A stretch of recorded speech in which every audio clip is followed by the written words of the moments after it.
নমস্কার, ডিজিটাল খবরিলালে সবাইকে স্বাগত। আর লোকসভা নির্বাচনের প্রথম দফার ভোট গ্রহণ পর্ব শুরু হয়ে গিয়েছে।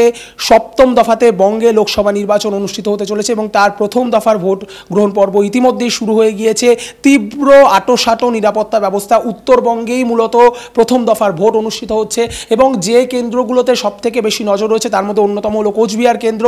বিভিন্ন ক্ষেত্রে দেখা গিয়েছে নির্বাচন কমিশন মনে করছে যে অতি স্পর্শকাতর এই কোচবিহার কেন্দ্র এবং সেই জন্য প্রায় 277 কোম্পানি নিরাপত্তা রক্ষী রেখে রীতিমতো নিরাপত্তার চরম আঁটোসাঁটো বন্দোবস্ত করা হয়েছে কোচবিহার কেন্দ্রে। এবং অপরদিকে দেখা গিয়েছে আরও অন্যান্য কেন্দ্রগুলোতেও, যারা যে উত্তরবঙ্গের যে কেন্দ্রগুলোতে আজকে লোকসভা নির্বাচনের প্রথম দফার ভোট অনুষ্ঠিত হচ্ছে, প্রথম সভার নির্বাচন অনুষ্ঠিত হচ্ছে, সেখানে কিন্তু তীব্র নিরাপত্তার আঁটোসাঁটো ব্যবস্থা রয়েছে। সকাল থেকেই রীতিমতো বিভিন্ন ভোট গ্রহণ কেন্দ্রগুলোতে যাকে বলা যেতে পারে জনজোয়ার দেখা যাচ্ছে, কারণ বিভিন্ন ক্ষেত্রে দেখা যাচ্ছে আপাতত নির্বাচন কমিশনের দাবি যে ভোট আপাতত অবাধ এবং শান্তিপূর্ণই হচ্ছে। যদিও যাকে বলা যেতে পারে অভিযোগ কিন্তু রীতিমতো যাকে বলা যায় রেকর্ড ছুঁয়ে ফেলেছে। সকাল 10টা অবধি কিন্তু নির্বাচন কমিশন থেকে যে সূত্রে যে আমরা তথ্য পেয়েছি সেই সূত্র অনুযায়ী কিন্তু জানা যাচ্ছে প্রায় 151টিরও বেশি অভিযোগ জমা পড়েছে। এবং কোচবিহার যাকে বলা যেতে পারে অশান্তির এপিসেন্টার এই মুহূর্তে ধরে নেওয়া যেতে পারে, কারণ বিভিন্ন ক্ষেত্রে দেখা গেছে যে আমরা উদয়ন গুহ, রাজ্যের মন্ত্রী এবং বিধায়ক উদয়ন গুহর সঙ্গে কেন্দ্রীয় স্বরাষ্ট্র প্রতিমন্ত্রী, বিদায়ী কেন্দ্রীয় স্বরাষ্ট্র প্রতিমন্ত্রী এবং কোচবিহারের বিজেপি প্রার্থী নিশীথ প্রামাণিক, তাদের দ্বৈরথ, একেবারে হাতাহাতি, রাস্তায় ঝামেলা, রাস্তায় নেমে অশান্তি, সেটা কিন্তু আমরা দেখেছি। এবং লোকসভা ভোটের প্রথম দিন বলা যেতে পারে, প্রথম পর্বের যে ভোট, সেখানেও কিন্তু এই অশান্তি, এই উত্তেজনা কিন্তু অব্যাহত রয়েছে।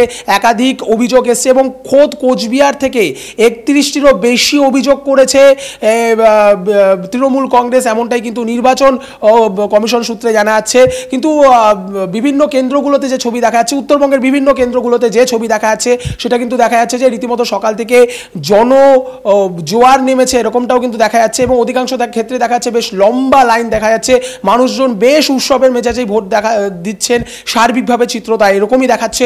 এবং সব থেকে বড় বিষয় যেটা, প্রার্থী তিনিও কিন্তু ভোট দিচ্ছেন। আমরা তৃণমূল কংগ্রেসের প্রার্থী প্রকাশচিক বড়াই, তাকে আমরা দেখলাম যে একেবারে জনসাধারণের সঙ্গে মিশে রীতিমতো পরিচয়পত্র দেখিয়ে তিনি ভোট দিলেন। অপরদিকে তিনি ভোট দিতে যাওয়ার আগে কিন্তু গুরুজনদের আশীর্বাদও নিলেন, সেই চিত্র ধরা পড়েছে আমাদের ক্যামেরায়। এবং সবথেকে বড় বিষয় হলো গিয়ে যে গোটা পরিস্থিতির উপরে কিন্তু নির্বাচন কমিশনের একেবারে কড়া নজর রয়েছে। সকাল থেকেই দেখা যাচ্ছে যে বিভিন্ন ক্ষেত্রে রীতিমতো যাকে বলা যেতে পারে নির্বাচন কমিশনের যেরকম নজর রয়েছে, সেরকমই সিআরপিএফ এবং যেটাকে বলা যায় কেন্দ্রীয় বাহিনী, তারা কিন্তু রীতিমতো সক্রিয় রয়েছে। কিছু কিছু ক্ষেত্রে অবশ্য অতি সক্রিয়তার অভিযোগ তুলছে তৃণমূল কংগ্রেস।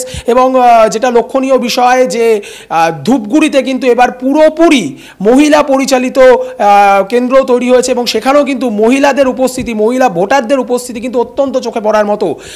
নির্বাচন কমিশন সূত্রে যে তথ্য পাওয়া যাচ্ছে যে কোচবিহারের ক্ষেত্রে সেখানে প্রায় 19 লাখেরও বেশি ভোটার রয়েছে, যার মধ্যে প্রায় 9 লাখেরও বেশি ভোটার হলো মহিলা। অপরদিকে আলিপুরদুয়ারের ক্ষেত্রে যদি নজরে দেখা যায়, আলিপুরদুয়ারে প্রায় 17 লক্ষেরও বেশি ভোটার রয়েছে এবং সেখানেও কিন্তু মহিলা ভোটারের সংখ্যা রীতিমতো চোখে পড়ার মতো।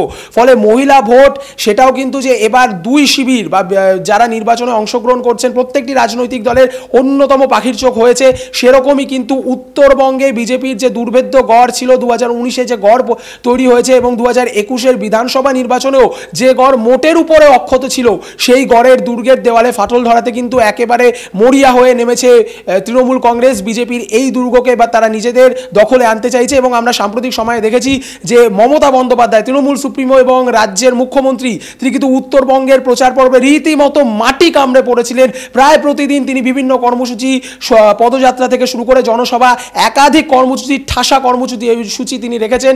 এবং অপরদিকে প্রচার পর্ব শেষ না হওয়া অবধি তিনি কিন্তু উত্তরবঙ্গ ছেড়ে যাননি, রীতিমতো যাকে বলা যায় ডেলি প্যাসেঞ্জারিও করেছেন, কিন্তু উত্তরবঙ্গে তিনি প্রত্যেকটি দিন ছিলেন, এমনটাই কিন্তু দেখা গিয়েছে।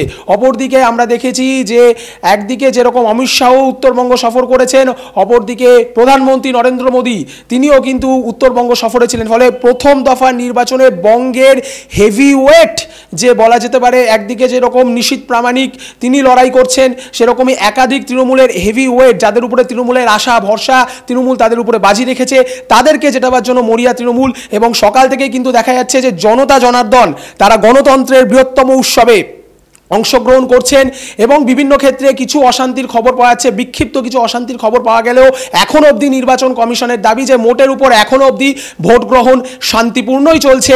যদিও অনেক ক্ষেত্রে দেখা যাচ্ছে যে অশান্তির এপিসেন্টার মূলত কোচবিহার, সেই শীতলকুচিতেও কিন্তু অশান্তির খবর পাওয়া যাচ্ছে।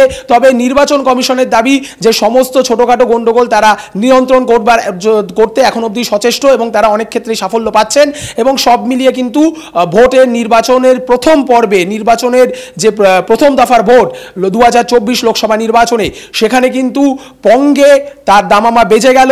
একেবারে প্রথম দফার ভোট, সেই ভোট গ্রহণ পর্ব চলছে এবং সেই ছবি আপনারা সরাসরি দেখতে পাচ্ছেন আমাদের ক্যামেরার মাধ্যমে। এবং সেখানে দাঁড়িয়ে প্রথম দফার ভোটে জনতা জনার্দন কোন দিকে রায় দেয় সেটা জানার জন্য অপেক্ষা করতে হবে আগামী 4 জুন অবধি। কিন্তু প্রথম দফার ভোট এখনো চলছে এবং ভোট গ্রহণ পর্ব আপাতত শান্তিপূর্ণ মোটের উপর, এমনটাই কিন্তু দাবি করছে নির্বাচন কমিশন। ভোট সংক্রান্ত, নির্বাচনের সংক্রান্ত আরও খুঁটিনাটি খবর জানতে আপনারা নজরে রাখুন ডিজিটাল খবরিলালকে, কারণ ডিজিটাল খবরিলাল মানেই খবর আপনাদের, নজর আমাদের।